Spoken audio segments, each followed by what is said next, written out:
Two words, geo and stationary. Geo means earth, stationary means rest. With respect to earth, जो satellite rest की हालत में हो उसे हम जियो स्टेशनरी सैटेलाइट कहते हैं। अब इसका मतलब ये नहीं है कि ये सैटेलाइट जो है ये रेस्ट की हालत में होता है, रेस्ट की हालत में नहीं होता, मगर इसकी स्पीड इतनी रखी जाती है कि ये अर्थ के नस्बत जो है रेस्ट की शक्ल में नजर आ जाता है। अब उसको कैसे, सपोज ये अगर हमारे पास अर्थ है, ये अगर अर्थ है, यहाँ पे एक सैटेलाइट है, ये सैटेलाइट अगर इसके गिर्द घूम रहा है, रोटेट कर रहा है, तो जिस स्पीड से अर्थ रोटेट कर रहा है, जितने टाइम में अर्थ रोटेट कर रहा है, अर्थ रोटेट्स इन 24 आवर्स, 24 आवर्स में अर्थ एक रोटेशन कंप्लीट करता है।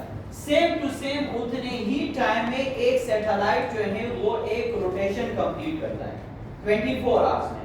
तो जिस वक्त जमीन का ये वाला हिस्सा सैटेलाइट के सामने होगा, 10 मिनट, 1 घंटे, आधे घंटे के बाद फिर यहाँ पे ये वाला सैटेलाइट इधर आ जाएगा, जमीन का ये हिस्सा इधर आ जाएगा। तो 24 आवर्स में जमीन का जो हिस्सा है वो सैटेलाइट के बिल्कुल फ्रंट टू फ्रंट होगा। वो हिस्सा बिल्कुल जमीन का, जिस तरीके से जमीन घूम रहा है उसी तरीके से सैटेलाइट उसके साथ रिवॉल्व कर रहा है। इसी वजह से वो जमीन के पोजीशन के सामने वो रेस्ट की हालत में नजर आता है।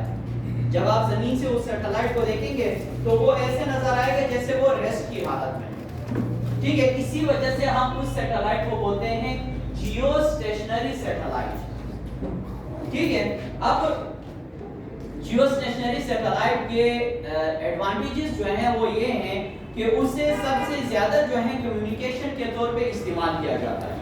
कम्युनिकेशन मींस आपके मोबाइल सिग्नल्स वगैरह, मोबाइल फोन्स वगैरह, ठीक है, रेडियो ट्रांसमिशंस वगैरह, टेलीविजन के ट्रांसमिशंस वगैरह, उस पर्पस के लिए मैक्सिमम उसी के लिए इस्तेमाल किया जाता है। और वेदर फोरकास्टिंग के लिए इस्तेमाल करते हैं, प्रेडिक्शन के लिए कि वेदर कब और कैसे, कहां पे, किस तरीके से होगा, बारिश होगी या नहीं होगी, कितनी होगी, कहां पे, कैसे होगी।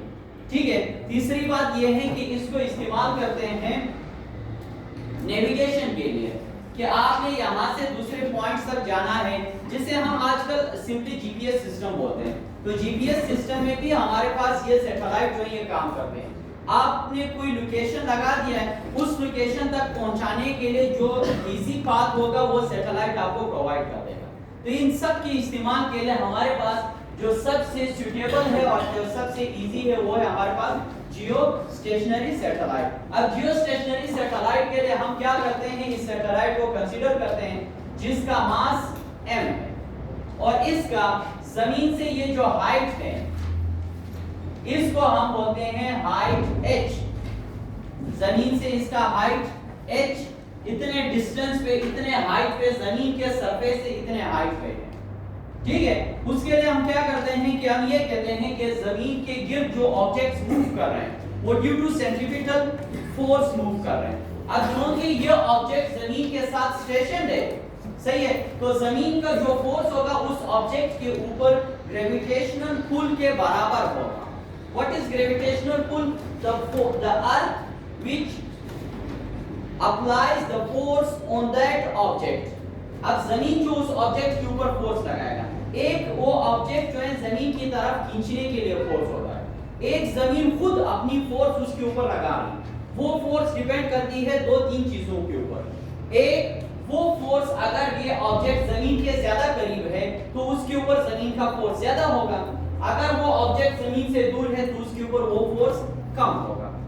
दूसरी बात उसके मास के ऊपर डिपेंड करता है। सपोज एक मैग्नेट है, उस मैग्नेट के करीब आपने एक ऑब्जेक्ट को लेके आया, वो ऑब्जेक्ट जो है वो स्मॉल साइज में है। अब वो स्मॉल साइज में वो इसके करीब अट्रैक्ट हो जाएगा। ठीक है, अगर इसकी बजाय मैं बड़ा ऑब्जेक्ट रख लूं तो उसके ऊपर मैग्नेट का इफेक्ट ज्यादा होगा। इसी तरीके से ये जमीन जो है उस ऑब्जेक्ट के ऊपर वो जो पुल फोर्स है वो ज्यादा लगाएगा। जब इसी स्मॉलर ऑब्जेक्ट को मैं दूर रखूंगा और लार्जर ऑब्जेक्ट को दूर रखूंगा तो दोनों के ऊपर जो है वो इस मैग्नेट का इफेक्ट जो होगा, वो पुल जो होगा वो कम हो जाएगा। अब इस तरीके से हम ये कहते हैं कि centripetal force is equal to gravitational पुल।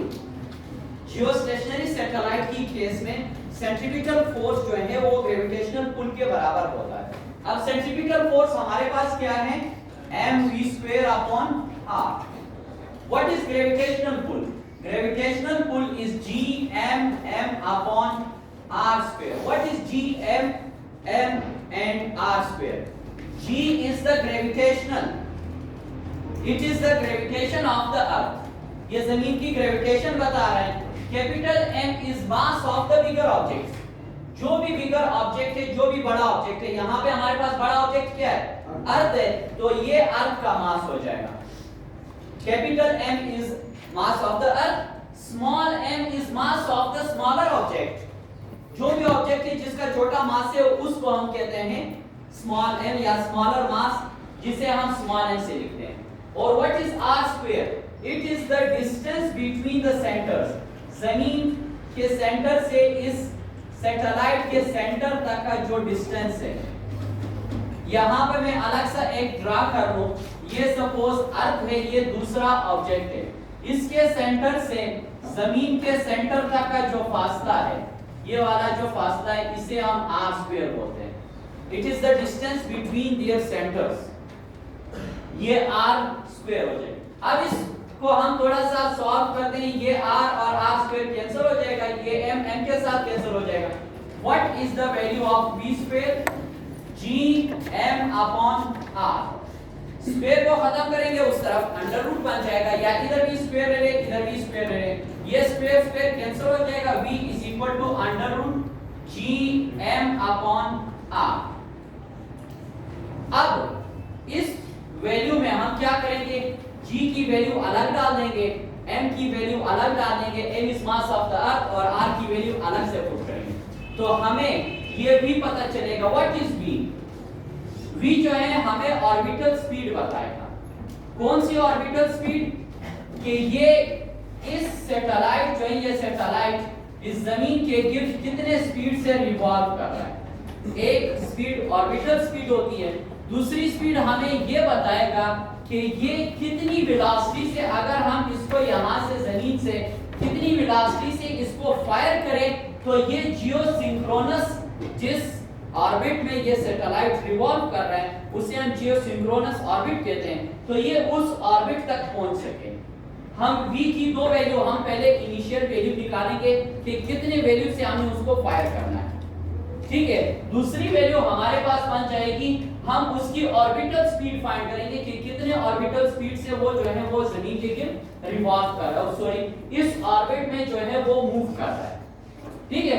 अब उसके लिए हम क्या करते हैं, सबसे पहले हम इसका रेडियस निकालते हैं. रेडियस से मुराद यहां से यहां तक का डिस्टेंस, इस सैटेलाइट के सेंटर से जमीन के सेंटर तक का डिस्टेंस. तो हम यही फार्मूला यूज करते हैं, यही वाला फार्मूला है ना. इसके लिए हम v की वैल्यू निकालते हैं. v की वैल्यू का भी हमें पता चलना चाहिए. What is v? v is equal to s upon t. अब s की वैल्यू डिस्टेंस है, यहां पे हमारे पास डिस्टेंस पता नहीं है, तो हम डिस्टेंस के लिए सर्क्यूम्फ्रेंस कंसीडर करते हैं, पूरा सेंटर सर्कल कंसीडर करते हैं. तो सर्कल कंसीडर करेंगे, उसके लिए हमारे पास वैल्यू क्या बनेगी s की, 2 पाई r वर्ग कंप्लीट राउंड. टाइम कितना होगा, जितनी देर में अर्थ एक चक्कर कंप्लीट करता है उतनी ही देर में ये सैटेलाइट कंप्लीट करता है. तो इसका जो टाइमिंग होगा वो 24 आवर्स होगा, 24 आवर्स होगा. अब ये वाली v की वैल्यू जो है हम इस इक्वेशन में पुट करेंगे, ये बनेगा 2 पाई r डिवाइडेड बाय 24 आवर्स. बल्कि इसकी जगह पे अभी फिलहाल मैं t लिख लेता हूं, फिलहाल t लिख लेता हूं. जब इस इक्वेशन को सॉल्व करूंगा फिर उसकी वैल्यूज पुट करूंगा. इस तरफ बनेगा Gm अपॉन r. इसको स्क्वायर करूंगा, इसको भी स्क्वायर करूंगा, दोनों साइडों पे स्क्वायर होगा. तो इस तरफ जब मैं स्क्वायर करूंगा 4 पाई का स्क्वायर r का स्क्वायर डिवाइडेड बाय t का स्क्वायर. अब दोनों साइडों पे मैंने क्या करना है, स्क्वायर लेना है. क्यों स्क्वायर लेना है, ये अंडर रूट खत्म करना है. स्क्वायर लेने के लिए दोनों साइडों पे ये अंडर रूट खत्म करेंगे. अब ये वैल्यू इस तरफ मेरे पास बन जाएगी Gm अपॉन r. अब मैंने r की वैल्यू निकालनी है, तो r को इस तरफ लेके आ जाऊंगा और बाकी ये जितने भी चीजें हैं उसको उस तरफ लेके जाएंगे. ठीक है. जब r को इधर डिवाइड हो रहा है, इस तरफ लेके आऊंगा, क्या हो जाएगा, मल्टीप्लाई हो जाएगा ना. तो ये बनेगा r3. इस तरफ क्या लेंगे, Gm. अब अब ये t जो है उस तरफ जाके क्या हो जाएगा, मल्टीप्लाई हो जाएगा, इधर डिवाइड हो रहा है, इस तरफ जाके मल्टीप्लाई हो जाएगा, और 4 पाई स्क्वायर जो है इस तरफ मल्टीप्लाई हो रहा है, इस तरफ आके डिवाइड हो जाएगा। अब इसकी हम वैल्यूज पुट करेंगे। जब इसकी वैल्यूज पुट करोगे तो आपके पास g की वैल्यू क्या है, gravitation of the earth 6.673 into 10 की पावर -11, ठीक है, ये ग्रेविटेशनल पुल की वैल्यू है। और m मास ऑफ द अर्थ की वैल्यू क्या है, इट इज 6 into 10 की पावर 24 kg, ठीक है। उसका ग्रेविटेशनल पुल का यूनिट क्या बनेगा,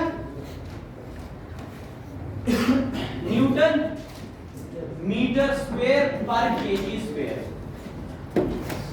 ये ग्रेविटेशनल पुल की वैल्यू बन जाएगी, ठीक है। और साथ में क्या चीज है, टाइम है, time is equal to 24 hours which is equal to 86,400 seconds, ठीक है। हमें उसको सेकंड में कन्वर्ट करना है, प्लस पाई की वैल्यू सब कुछ ये हो गया। अब इसकी वैल्यू जो है हम इसी क्वेश्चन में पुट करेंगे, तो ये बनेगा r cube is equal to 6.673 into 10 की पावर -11 मल्टीप्लाइड बाय 6 into 10 की पावर 24 मल्टीप्लाइड बाय g की वैल्यू कितनी है, 86,400 का square divided by 4 pi square, 4 की वैल्यू क्या बनेगी, 4 पाई की वैल्यू है 3.14 का स्क्वायर। अब इस स्क्वायर रूट को जब खत्म करेंगे, क्यूब रूट को, उस तरफ हम क्या करेंगे, उस तरफ इस तरफ भी हम क्या करेंगे 1/3 पावर ले लेंगे, और उस तरफ भी हम 1/3 पावर ले लेंगे। क्यूब रूट ही बेसिकली इसका आंसर है, 1/3 जो है वो क्यूब रूट को बोलते हैं। तो ये 3 1/3 कैंसिल हो जाएगा, r की वैल्यू जो बनेगी इस होल का, अगर हम क्यूब रूट ले लें तो इस होल का आंसर जो है हमारे पास बनता है 7900, सॉरी ये आंसर बन रहा है 4.23 इन 10 की पावर 7 मीटर, ये उसका रेडियस, ये वैल्यू बनेगी। यहां से यहां तक की वैल्यू कितनी बन जाएगी, 4.23 into 10 की पावर। अब इसको जब किलोमीटर में कन्वर्ट करेंगे, ये बनेगा 4.23 into 10 की पावर 4 किलोमीटर। ये हमारे पास रेडियस ऑफ द क्या आ जाएगा, radius of the geostationary satellite आ जाएगा। ये वैल्यू कहां से, सेंटर ऑफ द सैटेलाइट से to the centre of the earth, ठीक है, इतनी इसकी वैल्यू है। अब उसके बाद हमने जमीन के सरफेस से इसका हाइट निकालना है, हाइट की बात करते हैं। अब जब हाइट की बात करेंगे, हाइट इसका कैसे निकालेंगे, हम क्या करेंगे, radius of the geosynchronous satellite minus radius of the अर्थ, इससे इस टोटल वैल्यू से हम ये वाली वैल्यू माइनस करेंगे, तो हमारे पास ये हाइट रह जाएगा ना, ऐसे ही है। अब जियोसिंक्रोनस सैटेलाइट का रेडियस कितना है, 4.23 into 10 की पावर 7 मीटर में लिखते हैं, माइनस 6.4 into 10 की पावर 6 मीटर जो है रेडियस ऑफ द अर्थ है। अब हम क्या करते हैं, इस पॉइंट को यहां पे लेके आते हैं ताकि 10 की पावर 6 कॉमन पावर्स में लेके आते हैं। जब कॉमन पावर्स में लेके आएंगे, ये बनेगा 42.3 into 10 की पावर 6 माइनस 6.4 into 10 की पावर 6। ये जब इससे माइनस करेंगे, ये बनेगा 35.9 into 10 की पावर 6। इसको अगर इन टर्म्स ऑफ किलोमीटर्स लिखना है, तो ये 10 की पावर क्या बनेगा, 35.9 into 10 की पावर 3 किलोमीटर। बेसिकली ये किलोमीटर्स में कितना बनता है, 35,900 किलोमीटर। ये उसका हाइट बनेगा। ये जमीन से इतने हाइट पे जियोसिंक्रोनस सैटेलाइट एग्जिस्ट करता है। जमीन के सरफेस से 35,900 किलोमीटर की हाइट पे ये सैटेलाइट मौजूद होता है, जो जमीन को कम्युनिकेशन भी देता है, सब कुछ देता है। सही है। अब ये चीजें आ गई। अब थर्ड चीज जो है हम उसका ऑर्बिटल स्पीड, ये कितने स्पीड से इसमें रिवॉल्व करता है। सबसे पहले हमने उसका क्या निकाला, उसका रेडियस निकाला, फिर उसका यहाँ से हाइट निकाला। अब हमने क्या करना है कि ये कितने स्पीड से जमीन के गिर्द रिवॉल्व कर रहा है। अब जब ये स्पीड हम निकालेंगे तो इसका मतलब है कि वही स्पीड जमीन की रोटेशन की स्पीड भी होगी, ऐसे ही है ना, वही स्पीड जमीन के रोटेशन की स्पीड भी होगी। ऑर्बिटल स्पीड निकालेंगे। ऑर्बिटल स्पीड से मुराद कौन सी स्पीड, जिस स्पीड से ये इस ऑर्बिट में रिवॉल्व कर रहा है। अब हमने पहले ये कहा था लास्ट टॉपिक में कि टोटल स्पीड जो है हमारे पास इनिशियल मिनिमम क्रिटिकल वेलोसिटी जब एक ऑर्बिट को हमने सैटेलाइट में रखना है, दैट वाज 7.9 किलोमीटर पर सेकेंड हमारे पास ये क्रिटिकल वेलोसिटी है। जबकि इसकी वेलोसिटी जब हम निकालेंगे, ये वेलोसिटी उस वैल्यू से कम होगी। वो हम कैसे रखेंगे उसकी वैल्यू, अभी हम पहले इसकी वेलोसिटी की वैल्यू निकालेंगे, फिर उसके बाद जो है हम उसकी वैल्यू को डिस्कस करेंगे कि ये वैल्यू हमने कम कैसे रखना है। हमने क्या करना है, ऑर्बिटल स्पीड निकालना है। तो स्पीड का फार्मूला हमारे पास क्या है, v = s/t, यही फार्मूला है ना सर। अब s = 2πr divided by time, ठीक है। अब r की वैल्यू क्या पुट करेंगे, r की हम ये वाली वैल्यू पुट करेंगे, ये वाली वैल्यू, क्योंकि जियो सिंक्रोनस सैटेलाइट की हम स्पीड फाइंड करते हैं पे करते, ठीक है। अब इसकी वैल्यू जो है इस इक्वेशन में पुट करेंगे, 2 multiplied by 3.14 multiplied by 4.23 into 10 की पावर 7 डिवाइडेड बाय टाइम कितना है 86,400 सेकेंड। सब चीज को हमने इनिशियल यूनिट्स में लेके आना है। इसकी वैल्यू जब आप निकाल लोगे, कैलकुलेट करोगे कैलकुलेटर से, तो ये वैल्यू बनेगा 3100 मीटर पर सेकेंड। इसको जब आप किलोमीटर की वैल्यू में निकालोगे, ये बनेगा 3.1 किलोमीटर पर सेकेंड इसकी स्पीड बनेगी।